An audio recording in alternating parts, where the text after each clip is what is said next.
if you've studied abroad or taught abroad, you realize how sports, either at the high school or the university level, is not left a chance. In the United States of America, for instance, every single sportsman or woman you see is a university graduate, or at least a high school graduate. Right. The Michael Jordans and all of them, all the NBA stars, they are university. The university education does something. It keeps you disciplined. Yeah. It keeps you focused. And that is why you cannot be an NBA star, you cannot be an NFL star, or even an MLS star, unless and until you are in the university system. Because once you are a student athlete, the system is able to monitor you, the system is able to guide your progress, and you finally graduate to become the best you are. So if you want to make sure in the hands, and look at it, the sports, you can say that no other country comes anywhere close to the United States of America when it comes to sports. The Olympics and everything else, even if you look at football, they are picking up strongly. It's because they made it based on the school system. The school system does a number of things. Rich people can go to school, but poor people too can go. There's a reason why you will see poor people or who are maybe academically not good graduating from Harvard, graduating from Yale, graduating from MIT. It's because the thing, what they have to sell or what they have to achieve their potential is their sports skill. So you and I could be bookworms, you and I could be nerds, you and I can read and write and math and do everything. That is what we have to live.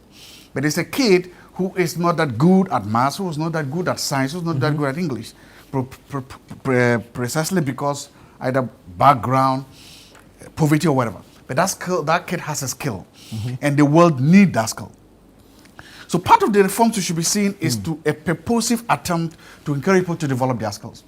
I should see the Ministry of Education tell universities that every year 5% or a certain percentage of all your admissions must be people from the sports fraternity. Right. We do high school sports in this country. Yeah. We do... it's not as vibrant as it used to. And I'm trying to come with the policy. Look, we do JSS sports. After JSS, there's a national level. We do HSS.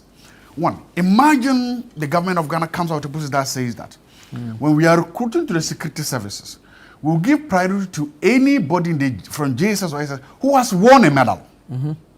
First, second, third. That they will be given priority first in the recruitment to the police. Listen, that is a big motivation. Then what you then see is that schools, big schools, small schools, powerful schools begin to recruit these kids. Where we know them. We attend the school, we know the kids who could not spell their names, but put them on this field and they are better than by the penny. We know the kids who could not put one and who don't know, or you could just say 1 + 1, but put them. So imagine we do that. We come up with a purposive policy that says that if you win an award, like my brother here won pole vault or whatever you win, the moment you apply to the police service, to any of the services, you are given an upper hand already. You are qualified, you have to go.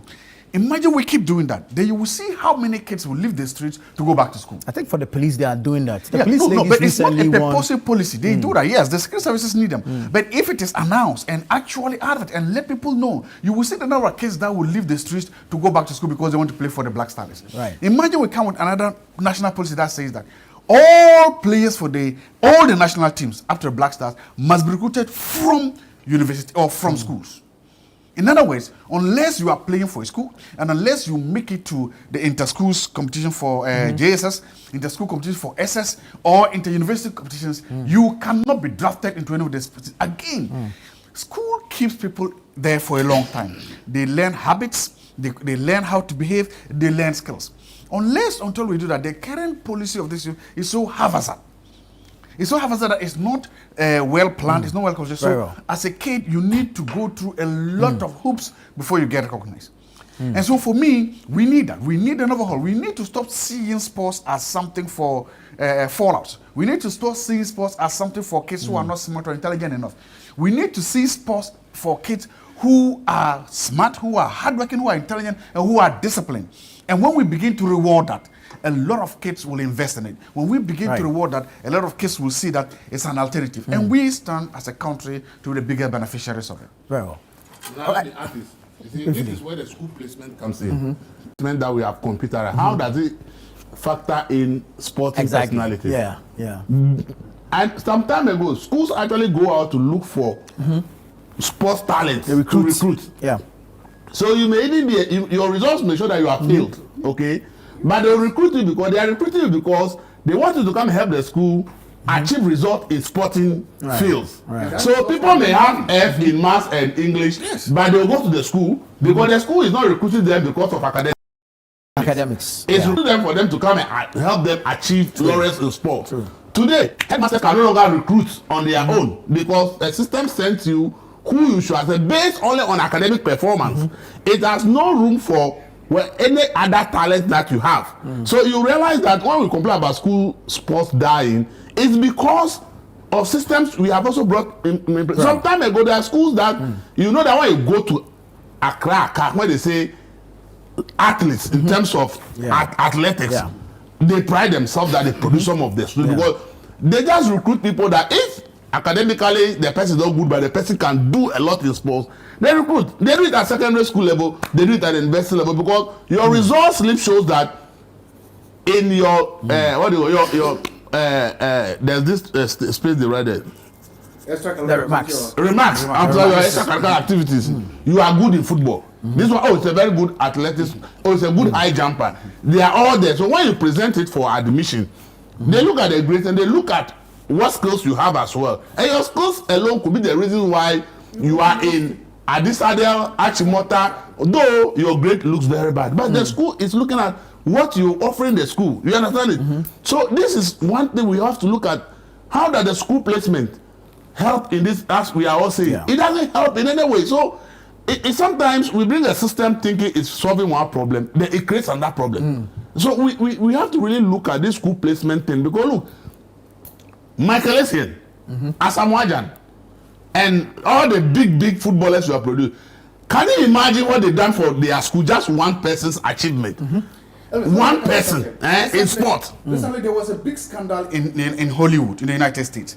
When you see big Hollywood stars, some of them millionaires. Oh yeah, buying admission for their trying to get their children into sports to get admission. So look, I'm saying that it's not difficult. Come and say what we can simply do is that like, don't let headmasters go and hand. Look, tell every school that all the best secondary schools reserve 1% admission for people in sports, and there can be an objective way of doing that. What do I say?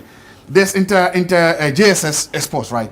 Tell them to qualify for that, you should have won, let's say, a medal at that level. That's all. So whatever you do, the only thing you can demonstrate to Adisadel that you're a good athlete is that I was part of the gold-winning football team at district level, at the regional level, or the national level. Right. And do the similar thing for secondary schools. Once you do that, again, it introduces a lot of competition, a lot of commitment. And the policy we now have is broken. And so it doesn't seem to reward things like this. We are still focused on the what? The reading, writing, and this and the RRR, which again rewards nets, rewards bookworms, they leave people with equal status. It's not too late. We can do that. Especially now that we have a complete ministry for youth development and a complete ministry for youth and sport. Right. I don't see why those two should not be able to sit down and do this. If you begin rewarding people for their skills, then you are closing a very big gap. A gap between people who's probably because of their backgrounds, they can go to some of the best private schools and make it up, but people whose background is no good. A skill is something sometimes given by nature, which will help people refine it and benefit from it. Right. I disagree if anyone wants to adduce some shortfalls in this identification of sports talents, attributing it to school placements. The primary purpose of education is what? Is to achieve academic laurel, is to acquire, be aware, and all of that. That is what the school placement seeks to achieve. So, for instance, if you listen to the suggestion made by Joshua, that makes perfect sense to me. We must just find alternative ways of doing other things to complement a system that is in place. But if we say the school placement, for instance, has created a problem rather than solve a solution, a problem, I disagree. Reason being that the school placement is doing placement based on academic achievement. Then the sports we are talking of is extracurricular activity. And so if, for instance, there could be a quota reserved by the schools, that each school reserve 5% quota, 2%, for those who are not academically inclined. But mind you, we must not even put in a system that seeks to make it look like you are very lazy. You remain there, but you're only good at your legs. No. The person we think is not good at his legs. Let me give an example of myself today. We should find a way to marry the academic with Let me the give sports. us an example of myself today. When I finished junior high school, I had aggregate 15. I was, I think, the second or third best in my school. I was very good at my previous school, but when I went to the next school, there was no competition, and so I felt so relaxed that I was the top best guy, and eventually I performed badly. But I knew my potentials way back, so that never deterred me from being who I probably am today. But if we encourage people to feel that you are only good at every football and therefore, so then it means that we are saying that these guys cannot even improve.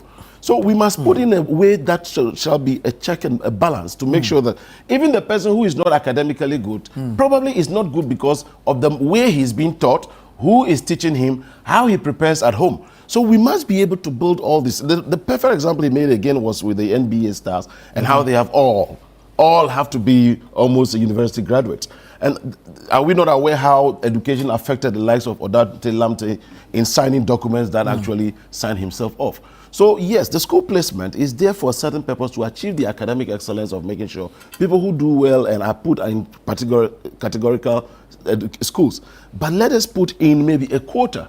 And so if the Ministry of Youth and Sports, the Ministry of Youth, and then that of Education can come together and say, Lord, with all this school placement thing, can we reserve 10% or 5% for those who are sportsmen and all that? It encourages them. And some who even now find themselves in these secondary schools will be the same person who will turn around. It will surprise you that some will even go there now and may no longer be better as we saw them to be in junior high school, but rather they will transform in mathematics, in science, or something else. Yeah.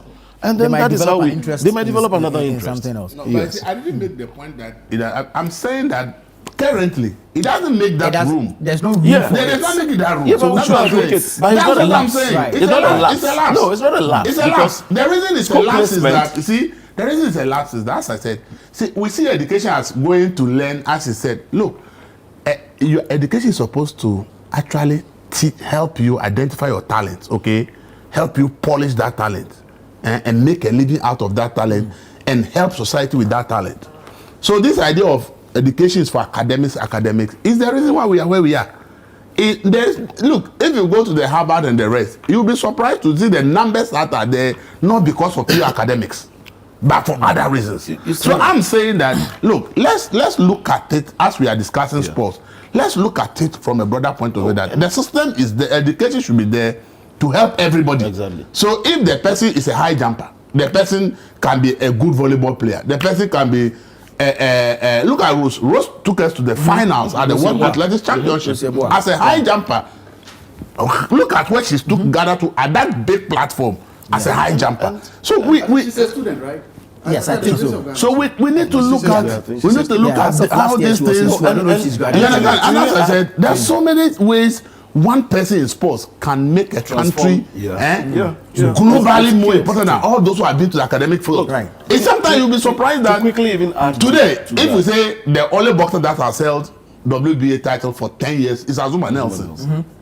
It's not academic that has put. Look, a lot of the records you go and look for Ghana will be known for actually may not have anything to do with academics. It's about people's talents. So it's about us identifying people's talent to help them to build it. And making it what it is. To add to it, so that we can move on. We've inherited an educational system which is standardized from our colonial masters, and we have kept to that. And it's a very bad situation. We need to now customize our education. So it's a person who wants to do engineering. From one of my kids, love music. He can he knows Rema, Davido. He sings all these songs every day. So I have tried to go to school with him, and I have asked them, look, can you allow him to keep his hair and all that? The school has agreed. Can you allow him to have his tablet so that during break he watches his music and all that? They have agreed. So we must move from that standardized education to a customized one. In that case, then even in Western region, when we come to Galamsey, you realize that maybe in Western region, we must have forest clubs, forest festivals, things related to solving the problem within that region. Customized education. Customized education. Somebody is so good in music like this, and you finish school, so you have not passed English and science, so you can't go to any tertiary school in Ghana, and you are suppressing the person's talent of music simply because the person has not passed English and science or maths. He doesn't need maths and science to do his music career.